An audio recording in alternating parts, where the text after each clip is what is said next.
Hari ini, saudara-saudari, adalah hari terakhir kita membahas seri-seri tentang Kristus yang Al-Muhid. Saudara-saudari tentu masih ingat bahwa Kristus itu begitu limpah. Kristus itu begitu kaya. Nah, Kristus yang limpah, yang begitu kaya yang kita bicarakan ini adalah kelimpahan di dalam hal-hal rohani. Banyak orang hanya mengenal Yesus itu sebagai juru selamat. Banyak orang mengenal Yesus itu adalah pengabul doa. Pengenalan demikian terhadap Tuhan tidak salah. Namun pengenalan ini terlalu sempit. Masih kurang luas. Nah, di dalam Alkitab Perjanjian Lama, itu adalah lambang-lambang. Dan lambang-lambang itu banyak mengisahkan tentang Kristus.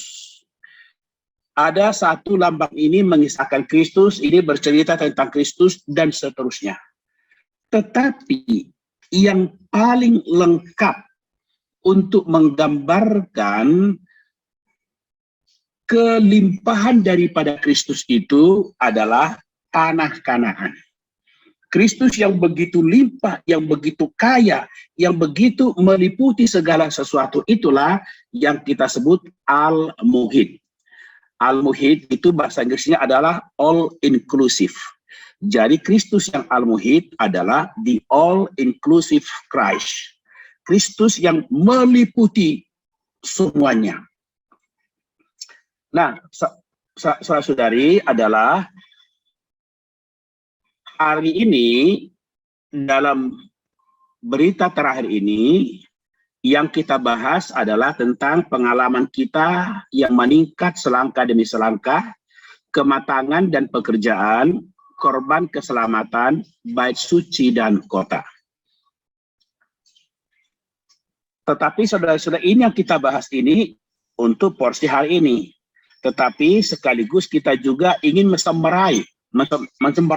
meringkas nanti adalah sambil kita ringkas, sambil kita bahas hal-hal yang sudah kita bahas selama seri-seri dengan Kristus yang Al-Muhid ini. Nah, ketika kita membahas, ternyata kita sudah meringkas kembali yang dulu-dulu. Misalnya, kita melihat sekarang poin pertama adalah pengalaman kita meningkat selangkah demi selangkah. Jadi satu langkah demi satu langkah, satu tahap demi satu tahap, pengalaman kita terhadap Kristus, pengenalan kita terhadap Kristus haruslah maju, haruslah meningkat. Jangan kita menjadi orang yang selalu berjalan di tempat.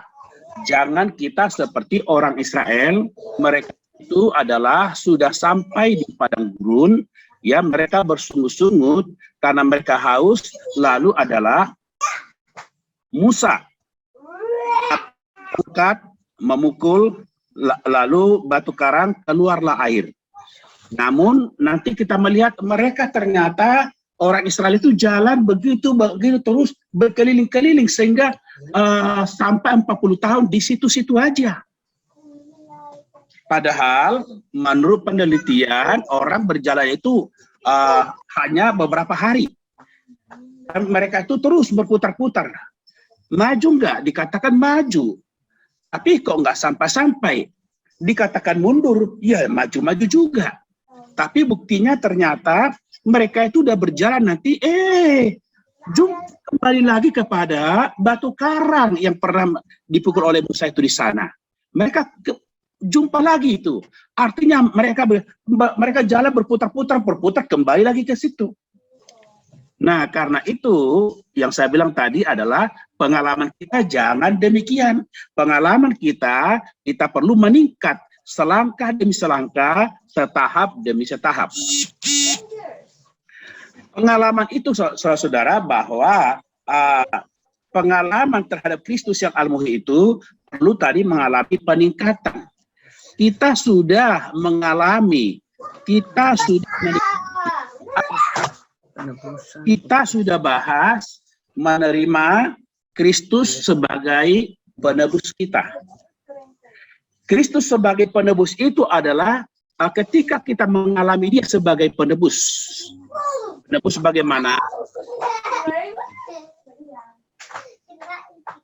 Mungkin di-off-kan dulu suara siapa itu, saudara-saudara? Device siapa itu yang... Saudara-saudara, kita adalah sudah mengalami Tuhan sebagai penebus kita. Nah, penebus ini adalah kita mengalami ketika ada namanya itu Paskah. Semua adalah anak sulung dibunuh. Tetapi orang Israel tidak dibunuh. Kenapa? Karena orang Israel itu adalah mereka sudah menyembelih binatang, darahnya itu dioleskan pada pintu. Sehingga ketika malaikat pembunuh datang, melihat bahwa di ambang pintu ada darah, maka anak sulung di rumah itu dilewatkan. Disebut Paskah, Tuhan lewat.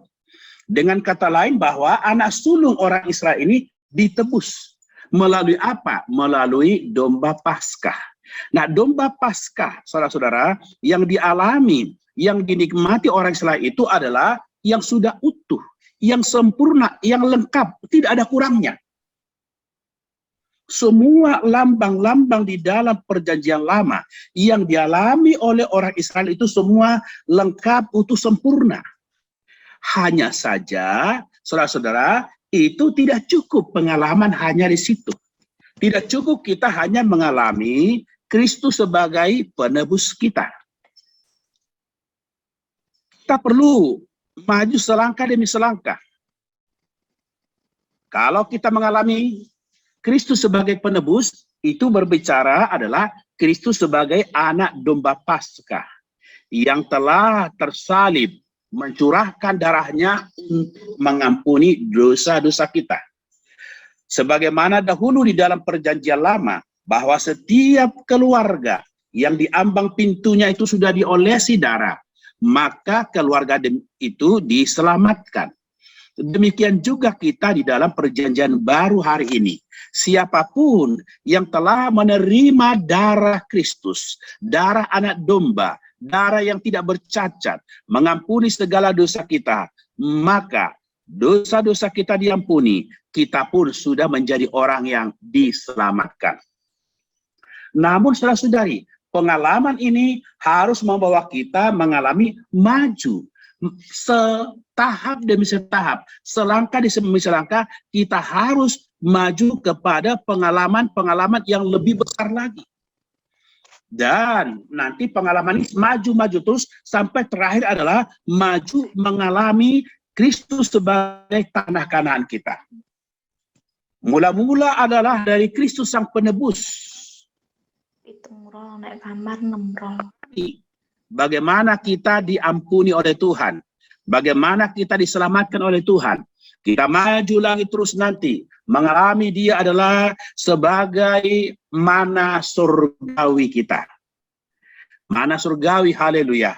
Di padang gurun kita mengalami pula, bukan hanya sebagai mana surgawi, dia pun adalah sebagai air hayat kita. Batu karang yang terbelah, sehingga dari batu karang ini mengalirlah air yang melambangkan ketika Yesus tersalib, dari tulang rusuknya mengalir air dan darah.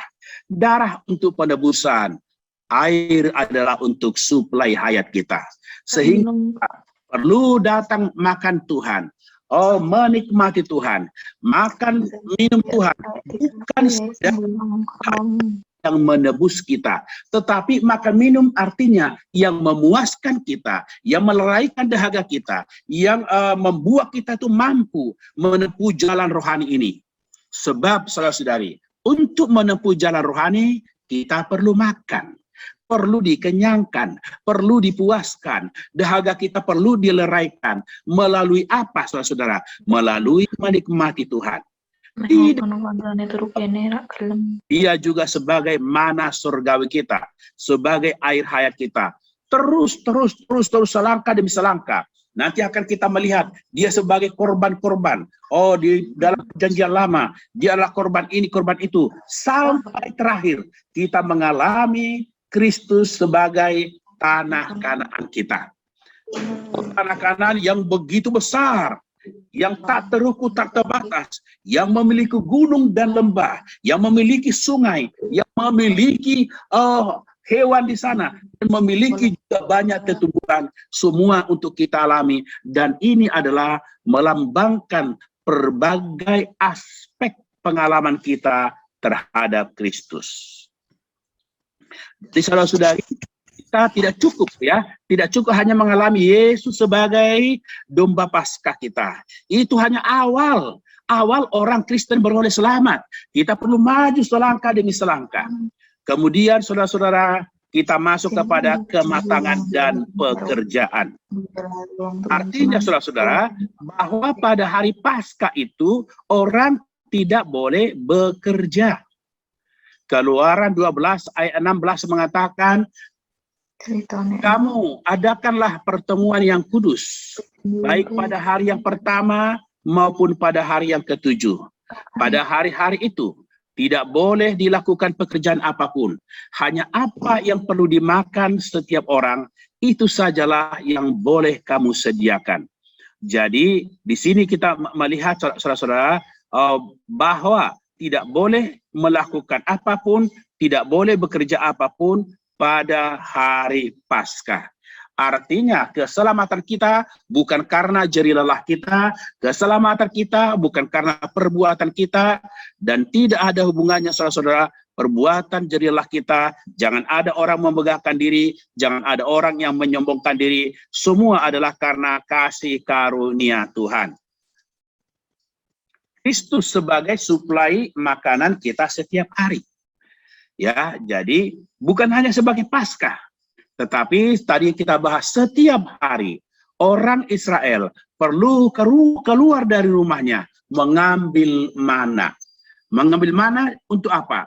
Untuk menjadi makanan, menjadi suplaian mereka setiap hari, sehingga setiap hari mereka bisa menempuh hidup. Saudara-saudari, hari ini kita setiap hari, setiap pagi kita perlu datang kepada Tuhan, datang kepada firman Tuhan untuk mengalami Tuhan sebagai mana surgawi kita, sebagai makanan kita setiap hari, sehingga dalam perjalanan rohani ini kita tetap mengalami kekuatan yang batinia. Bekerja di tanah itu semakin menghasilkan Kristus. Minggu yang lalu kita sudah membahas, begitu orang Israel masuk tanah Kanaan, begitu masuk tanah Kanaan, lalu mereka di sana bekerja, mereka di sana berusaha, yaitu mengelola tanah Kanaan itu. Yang tanah Kanaan ini melambangkan Kristus, artinya kita perlu mengelola Kristus dalam diri kita. Kita perlu mengusahakan Kristus, supaya gimana? Kita mengelola tanah Kanaan di sana. Setelah itu nanti, haleluya, ada hasil, ada panen. Saudara-saudari, begitu orang Israel menikmati panen dari tanah Kanaan, maka mana berhenti. Mana tidak ada lagi. Saudara-saudari, kenapa? Karena mana itu adalah makanan kita yang paling mudah. Makanan kita yang paling gampang. Anda hanya perlu keluar rumah, begitu keluar rumah ada mana, tinggal ambil saja. Saudara-saudari, ada orang hari ini menikmati Kristus demikian. Setiap pagi datang menikmati Tuhan. Oh, hanya seru nama Tuhan. Oh, baca sedikit Alkitab, kita sudah disegarkan. Namun saudara-saudari, kita perlu melangkah lebih maju lagi. Bahwa kita perlu di atas tanah Kanaan, di atas diri Kristus, kita berjerih lelah. Kita bekerja, mengelola tanah ini, mengelola Kristus. Sehingga Kristus ini makin menghasilkan, Kristus ini makin limpah kita nikmati. Saudara-saudara, bukan sekedar hanya bangun pagi-pagi menikmati Tuhan. Tapi sepanjang hari-hari kita perlu melakukan bisnis di atas diri Kristus ini. Yaitu mengelola Kristus ini, menikmati Kristus. Oh Tuhan, menimba pengalaman dalam Kristus, menggali firman Tuhan, membaca buku-buku kebenaran firman Tuhan, sehingga kita semakin semakin berjeri lelah di atas diri Kristus, semakin berjeri lelah saudara-saudara di atas diri Kristus, maka kita akan semakin menikmati kelimpahan daripada Kristus. Sehingga Kristus yang kita nikmati tidak tidak hanya sempit, tidak picik, tapi limpah, limpah, dan limpah. Pengalaman kita terhadap Kristus hari demi hari tambah mulia. Seperti Paulus mengatakan, yang kukehendaki adalah mengenal Dia dan persekutuan dalam penderitaannya, di mana aku menjadi sama dengan Dia. Saudara-saudara, kita menghendaki supaya kita tambah hari tambah mengenal Kristus. Pengenalan kita hari ini adalah lebih hebat, lebih tinggi, lebih dalam daripada yang sudah-sudah. Korban keselamatan, korban yang dinikmati oleh orang yang mempersembahkan, yang dinikmati juga oleh orang lain, dan dinikmati oleh Allah. Setiap kali kita berhimpun di dalam Kristus, kita membawa Kristus dan beribadah kepada Allah melalui Kristus. Itu berarti kita mempersembahkan Kristus sebagai korban keselamatan kita. Saudara-saudari, ketika kita beribadah, istilah saya mengatakan sidang. Ketika kita bersidang beribadah, saudara-saudara, semua harus berintikan Kristus. Setiap orang tidak boleh datang dengan membawa tangan kosong. Membawa tangan kosong tapi pulang berisi. Artinya dia datang dengan lapar dan haus, datang dari rumah, tidak ada apa-apa, datang supaya mendapatkan berkah rohani ketika berhimpun bersidang. Boleh nggak? Boleh. Tetapi jangan menjadi ini keadaan kita. Kita setiap orang dari rumah kita penuh dengan Kristus. Kita berhimpun bersama-sama, bukan dengan tangan kosong kita datang, tetapi penuh dengan pengalaman akan Kristus, penuh pengenalan akan Kristus. Sehingga ketika kita datang berhimpun, Kristus yang kita alami, Kristus yang kita nikmati, kita dapat persembahkan di dalam sidang. Sehingga haleluya, dapat kita nikmati, dialami, dinikmati oleh orang yang mendengar, dinikmati juga Allah. Haleluya, inilah korban keselamatan. Saudara-saudari, melalui ini harus diubah konsep kita. Kita datang beribadah, kita datang berhimpun, kita datang berhimpun bersidang. Kita tidak cukup hanya membawa telinga mendengar khotbah, tapi setiap orang selain bawa telinga untuk mendengar berita yang disampaikan oleh orang lain, tapi kita pun harus membawa juga suplaian makanan, pengenalan kita akan Kristus, pengalaman kita akan Tuhan, kita bawa untuk juga kita bagikan, kita sharing, kita suplaikan, sehingga orang lain mendapat makanan karena persembahan saya pun mendapat suplaian karena persembahan orang lain.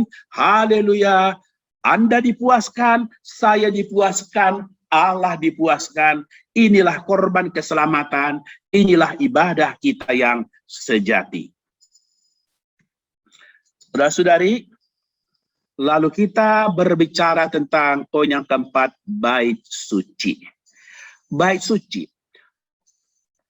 Minggu yang lalu saya sudah bercerita bahwa ketika orang Israel, Allah melalui Abraham, melalui Ishak, melalui Yakub, berkali-kali Allah berkata, bahkan bersumpah bagi dirinya sendiri, akan membawa orang Israel yang dimulai dari Abraham, membawa mereka ke tanah Kanaan. Tanah yang subur, yang berlimpah susu dan madu. Dan Allah berkata kepada Abraham bahwa Allah akan memberkati dia menjadi bangsa yang besar di bumi. Saudara-saudari, Allah ingin membawa orang Israel ke tanah permai, bukan sekedar supaya hanya masuk ke tanah permai, bukan sekedar supaya mereka berjeri lelah bekerja di tanah Kanaan itu. Itu memang betul semua. Tetapi saudara-saudara, Allah membawa orang Israel ke tanah permai ini adalah supaya di sana Tuhan mendapatkan kemuliaannya. Amin. Di sana adalah kehendak Allah bisa dinyatakan. Kehendak Allah adalah agar dirinya itu diekspresikan. Dan agar manusia berkuasa mewakili Allah di bumi. Sebermula ketika Allah menciptakan manusia, hal ini sangat terlihat dengan jelas, yaitu Allah menciptakan manusia menurut gambar dan rupa Allah. Ketika mula-mula Allah menciptakan alam semesta ini, tujuan Allah menciptakan langit bumi ini, saudara-saudara, adalah agar dirinya diekspresikan. Manusia, siapapun melihat alam semesta ciptaan Allah akan terkagum. Oh, jiwaku memuliakan Tuhan. Melihat langit, bumi, puspa, ragam, semua ciptaan Tuhan akan menunjukkan Allah itu Allah yang bagaimana. Itulah makanya Allah menciptakan langit, bumi, dan segala isinya, termasuk malaikat-malaikat. Tetapi penghulu malaikat jatuh. Penghulu malaikat memberontak. Penghulu malaikat yang dalam bahasa Syria disebut adalah Lucifer, yang artinya putra fajar atau bintang timur. Jatuh berontak melawan Allah. Semua adalah di bawahnya Lucifer ini, di bawahnya iblis itu. Hanya satu di atasnya, yaitu Allah. Itu pun iblis tidak suka. Dia tetap mendongkel kekuasaan Allah. Dia mengadakan makar terhadap Allah. Dia ingin menyamai yang maha tinggi. Allah menghukumnya. Allah menghukumnya, saudara-saudara, dan sepertiga malaikat-malaikat di bumi juga ikut berontak dengan Allah, dan makhluk-makhluk di bumi juga berontak, sehingga Allah menghukumnya dengan gelap gulita dan dengan air. Sehingga kalau baca Kejadian 1 ayat 2 mengatakan, gelap gulita menutupi samudera raya, dan roh Allah melayang-layang di atas permukaan air. So bermula Allah menciptakan langit bumi itu sangat indah, tetapi karena malaikat penghulu malaikat itu jatuh, dihukum dengan kegelapan, dihukum bahkan seluruhnya dihukum dengan air. Oh, ditutupi samudera raya. Singkat cerita, saudara-saudara, bahwa Allah memulihkan ciptaan Allah yang sebermula.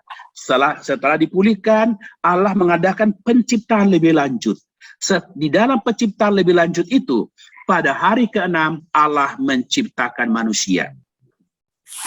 Di dalam Kejadian 1 ayat 26 mengatakan, berfirmanlah Allah, baiklah kita menjadikan manusia menurut gambar dan rupa kita, supaya mereka berkuasa atas ikan-ikan di laut dan burung-burung di udara, atas ternak, atas seluruh bumi, dan atas segala binatang melata yang merayap di bumi. Jadi saudara-saudari, kita melihat bahwa Allah menciptakan manusia. Manusia yang diciptakan oleh Allah ini adalah menurut gambar Allah, menurut rupa Allah. Gambar itu adalah untuk mengekspresikan Allah. Image. Itu adalah citra Allah. Untuk mengekspresikan Allah. Menyatakan Allah. Tetapi ini tidak hanya cukup sekarang hanya ada gambar. Yaitu sama seperti Allah menciptakan alam semesta sebermula untuk dirinya diekspresikan. Diri Allah ditampilkan, dimuliakan. Sekarang manusia diciptakan tidak hanya sekedar menurut gambar Allah agar Allah diekspresikan. Manusia diciptakan juga menurut rupa Allah. Kenapa menurut rupa Allah? Karena rupa Allah ini adalah dominion. Ini adalah berkuasa mewakili Allah. Mengapa? Karena di bumi sekarang sudah ada musuh. Ada musuh Allah. Maka perlu manusia ini tidak hanya sebagai mengekspresikan Allah, perlu juga adalah berkuasa mewakili Allah. Puji nama Tuhan. Kejatuhan manusia silih berganti. Sampai akhirnya adalah Allah memanggil sekelompok umat manusia itu, yaitu Israel. Orang Israel ini Tuhan panggil. Dan puji Tuhan, singkat cerita, sampailah di tanah Kanaan. Di tanah Kanaan adalah Israel ini adalah umat Allah ini, Allah menghendaki mereka. Bukan hanya sekedar sampai di tanah Kanaan. Bukan sekedar di sana mereka bercocok tanam. Tetapi adalah agar di atas tanah Kanaan ini, diri Allah diekspresikan. Dan kekuasaan Allah pun dinyatakan. Itulah yang dilambangkan oleh bait suci dan kota. Nah, saudari, bait suci artinya adalah supaya diri Allah diekspresikan. Bait suci itu berarti di dalamnya ada Allah. Ya, di dalamnya ada Allah. Supaya Allah ini diekspresikan, Allah ini ditampilkan. Melalui bagaimana, saudara-saudara? Melalui kita menikmati Kristus. Menikmati Kristus. Anda menikmati Kristus, saya menikmati Kristus, saudara si A menikmati Kristus, saudara si B menikmati Kristus.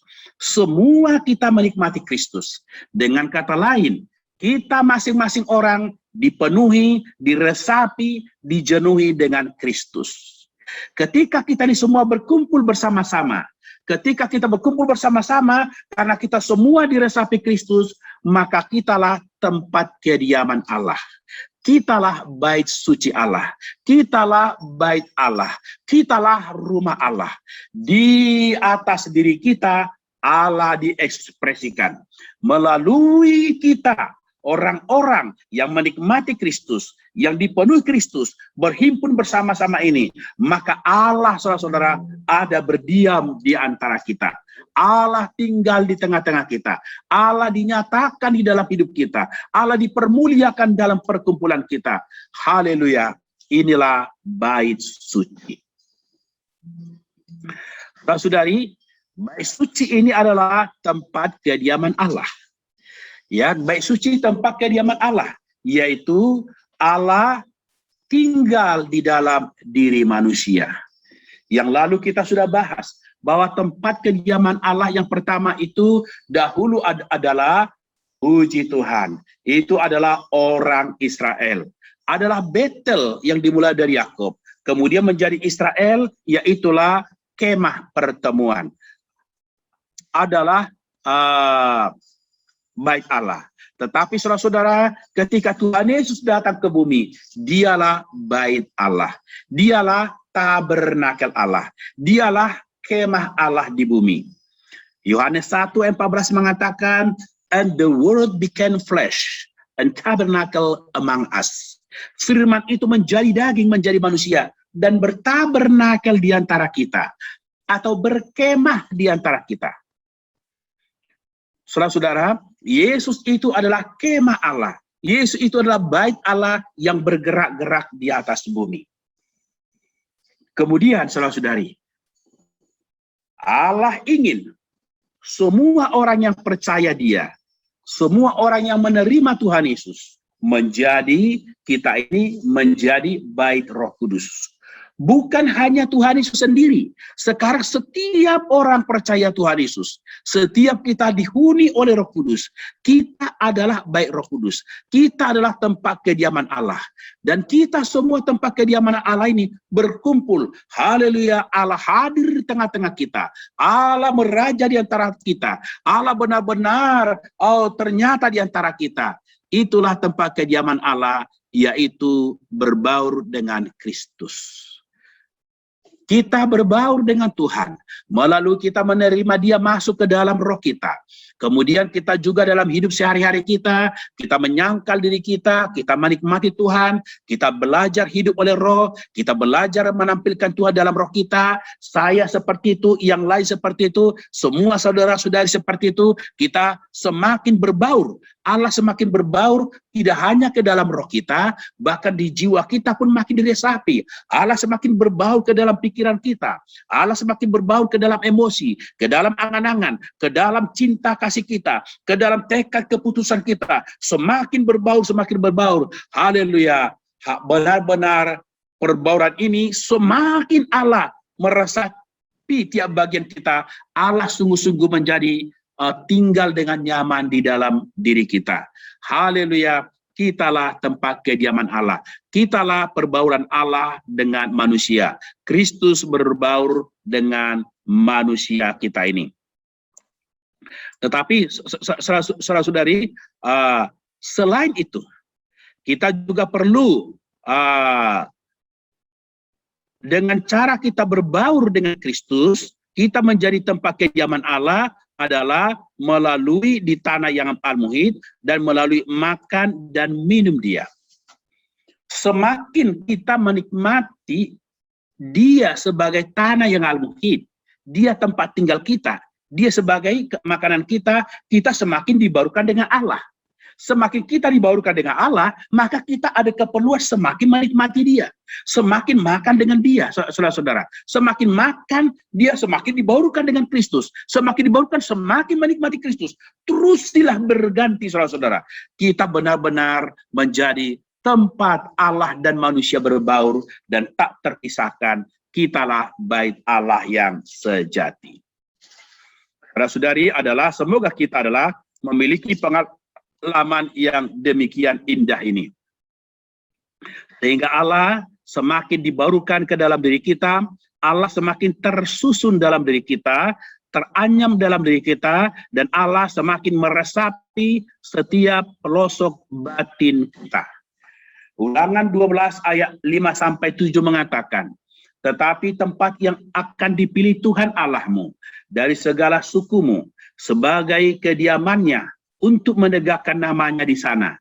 Tempat itulah harus kamu cari, dan kesanalah harus kamu pergi. Kesanalah harus kamu bawa korban bakaran dan korban sembelihanmu, persembahan perpuluhanmu dan persembahan khususmu, korban nasarmu dan korban sukarelamu, anak-anak lembu sulung sapimu dan kambing dombamu. Di sanalah kamu makan di hadapan Tuhan Allahmu dan bersukaria kamu dan seisi rumahmu, karena dalam segala usahamu engkau diberkati oleh Tuhan Allahmu. Puji Tuhan, juma yang lalu hari ini kita sudah bahas bahwa ada satu tempat yang Tuhan tentukan untuk umatnya. Di tempat itu yang ditentukan oleh Tuhan itu, umat Israel boleh datang beribadah. Orang Israel boleh datang mempersembahkan persembahan, entah itu persembahan sukarela, persembahan sulung, hulu hasil saudara-saudara, perpuluhan, boleh dibawa ke sana semua. Dibawa ke sana di tempat yang Tuhan tentukan, bukan di sembarang tempat, hanya di tempat ini. Mengapa hanya di tempat itu, tidak boleh di sembarang tempat? Untuk menjaga kerukunan di antara umat Israel, menjaga keesaan di antara orang Israel. Bila semua orang datang ke tempat itu, maka orang Israel menjadi esa. Tetapi kalau di mana-mana mereka boleh mempersembahkan, maka orang Israel akan tercerai-berai. Jadi hanya di tempat itu, tempat yang disediakan oleh Allah, yang ditetapkan oleh Allah, disitulah boleh beribadah. Dan di dalam perjanjian baru, tempat ini melukiskan dua hal. Satu, roh manusia. Kedua adalah lokalitas. Jadi kalau kita ingin beribadah kepada Tuhan, harus di dalam tempat yang benar yang ditunjuk Allah, yaitu di dalam roh manusia. Ya, kita beribadah pada Allah. Yohanes 4:24 mengatakan Allah itu roh, dan barang siapa menyembah dia harus menyembahnya di dalam roh dan kebenaran. Menyembah Tuhan boleh angkat tangan, boleh bertepuk tangan, boleh menangis, boleh bergembira, tetapi tidak harus. Tidak harus menangis, tidak harus angkat tangan, tidak harus ada bersedih, tidak harus syahdu, tidak harus kusuk. Yang harus adalah di dalam roh dan kebenaran. Inilah tempat yang Tuhan tentukan bagi kita untuk beribadah kepada Tuhan, yaitu di dalam roh kita. Dan selain itu, tempat ini melambangkan juga lokalitas. Artinya kita beribadah adalah di tumpuan lokalitas. Satu lokalitas. Di lokalitas ini, di kota ini, ada satu kota. Kota itulah adalah tumpuan kita untuk beribadah. Di dalam perjanjian baru itu jelas. Kota ini bisa kota Korintus, bisa Filipi, bisa Galatia, bisa Efesus, bisa Smyrna, berbagai-bagai kota. Kenapa saudara-saudara? Karena di satu kota itu, siapapun Anda, asal Anda berada dalam satu kota itu, Anda adalah anak-anak Allah. Kita semua dapat datang beribadah tanpa dipisahkan golongan mana, tanpa dibedakan berasal dari mana, suku bangsa latar belakang kita. Kita berada dalam satu kota itu, kita adalah sama-sama umat Allah, beribadah di kota itu, mempersembahkan, memberikan korban, memuliakan Tuhan. Tempat kediaman Allah adalah bait Allah. Tempat kediaman Allah ini adalah penyertaan Allah, ibadah kepada Allah. Saudara-saudara, adalah tempat kediaman Allah itu adalah tadi bait Allah. Allah tinggal di mana? Di baitnya. Di dalam bait Allah ada penyertaan Allah. Kalau ada penyertaan Allah, itulah ibadah yang sejati. Ibadah itu bukan kita berkebaktian. Ibadah itu bahasa Inggrisnya adalah godliness. Artinya mirip Allah, serupa Allah. Godliness berasal dari kata godlikeness. Jadi adalah mirip Allah. Bila mana saudara-saudara hidup kita mirip Allah, menampilkan Allah, kitalah tempat kediaman Allah, kitalah bait Allah, karena kita mirip Allah, menampilkan Allah. Oh, Allah menyertai kita. Inilah ibadah yang sejati. Ibadah kita adalah Allah ternyata dalam rupa manusia. Allah ternyata dalam rupa manusia. Dalam hidup kita sehari-hari, Allah ternyatakan. Itulah tempat kediaman Allah. Karena Allah berdiam di dalam kita. Allah berdiam di antara kita. Sehingga Allah bisa ditampilkan. Allah bisa diekspresikan. Allah menyertai kita. Sehingga Allah bisa dimuliakan. Itulah tempat kediaman Allah. Itulah bait suci Allah. Saudara-saudari, Efesus 2 ayat 19 dan 20. Demikianlah kamu bukan lagi orang asing dan pendatang, melainkan kawan sewarga dari orang-orang kudus dan anggota-anggota keluarga Allah yang dibangun di atas dasar para rasul dan para nabi dengan Kristus Yesus sebagai batu penjuru. Di dalam Dia tumbuh seluruh bangunan rapih tersusun menjadi bait Allah yang kudus di dalam Tuhan. Saudara-saudari, Anda dan saya percaya Tuhan. Anda menerima Tuhan, saya juga menerima Tuhan. Saudara-saudara, kita, Anda dan saya, dan kita sekalian, kita perlu adalah dibangun bersama. Oh, di dalam Kristus kita dibangunkan sehingga kita bisa tersusun dengan rapi. Kita tidak menjadi gontok-gontokan, bukan mencari siapa lebih hebat, siapa lebih berpengaruh. Kita semua dapat dibangunkan menjadi satu. Kita dibangunkan menjadi bait Allah yang kudus di dalam Tuhan. Ketika kita bisa dibangunkan bersama-sama, berkoordinasi bersama-sama, melayani bersama-sama, haleluya, kitalah bait Allah yang sejati. Poin yang terakhir kita bahas adalah tentang kota. Kota itu, saudara-saudara, artinya adalah perluasan dari bait. Ya, bukan sekedar hanya ada bait, bukan hanya ada satu bait, yaitu Allah diekspresikan, tetapi juga di dalam kota, yaitu Allah memiliki wewenang. Allah memiliki kedaulatannya. Nah, tadi adalah tujuan Allah adalah agar Allah diekspresikan dan ada manusia juga berkuasa mewakili Allah di bumi. Yang di Kanaan ini dilambangkan oleh bait dan kota. Bait itu adalah mengekspresikan Allah dan kota itu adalah menyatakan kekuasaan wewenang Allah. Saudara, Allah berwewenang atau Allah berkuasa, artinya kita takluk, tunduk, taat kepada Kristus. Bait Allah diperluas menjadi kota melalui kita taat kepada wewenang Allah. Makin taat, semakin kita taat, saudara-saudara, semakin ada kota rohani di tengah-tengah kita. Melalui kita menikmati Kristus, maka kita mempunyai rumah Allah. Bukan hanya rumah Allah, ditambah kota Allah. Tidak melalui rumah Allah atau bait Allah, diri Allah diekspresikan. Tetapi melalui kota, wewenang Allah, kekuasaan Allah ternyata di sini. Didewasakan terus dalam pengalaman dan kenikmatannya. Hingga kita beserta dengan semua orang saleh masuk ke dalam tanah itu. Berusaha agar baik dan kota terwujud.